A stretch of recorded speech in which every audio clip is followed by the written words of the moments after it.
तुम्ही पाहत आहात MCN न्यूज मराठी। बुलढाणा जिल्ह्यातील जळगाव जामोद शहरातून बेपत्ता झालेल्या एका अल्पवयीन मुलीचा शोध लावण्यात जळगाव जामोद पोलिसांना मोठं यश आलं आहे।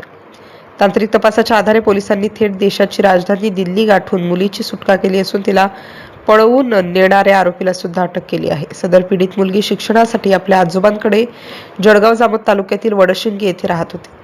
9 मार्च 2026 रोजी तिचा जळगाव जामोद येथे इतिहास या विषयाचा पेपर असल्याने ती घरातून निघाली, मात्र सायंकाळपर्यंत घरी परतली नाही। शोधाशोध केल्यानंतरही ती मिळून न आल्याने अज्ञात इसमाने तिला पळवून नेल्याची तक्रार पीडितेची आई ज्योती मिरगे यांनी दाखल केली।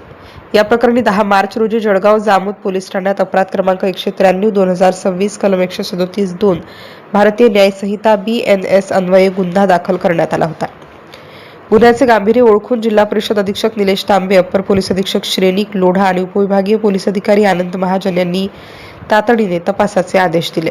ठाणेदार नितीन पाटील यांच्या मार्गदर्शनाखाली तपास अधिकारी हेड कॉन्स्टेबल भागवत उंबर हंडे यांनी तांत्रिक विश्लेषण विभागाची मदत घेतली। तपासादरम्यान सदर मुलगी दिल्ली येथे असल्याचे निष्पन्न झाले।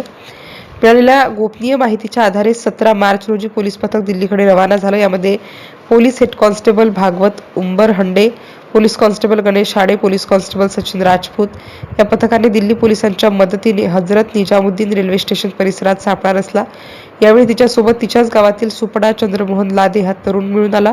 पोलिसांनी आरोपी सुपडा लादे आणि पीडित तरुणीला जळगाव जामोद येथे आणलं। आरोपी विरुद्ध कायदेशीर कारवाई करून त्याला अटक करण्यात आली आहे, तर अल्पवयीन मुलीला सुरक्षितपणे तिच्या आईच्या स्वाधीन करण्यात आला आहे। सदर प्रकरणाचा पुढील तपास ठाणेदार नितीन पाटील यांच्या मार्गदर्शनाखाली हेड कॉन्स्टेबल भागवत उंबर हंडे आणि गणेश हाडे हे करीत आहेत। MCN न्यूज मराठीकरिता संपादक राजीव वाढे, जळगाव।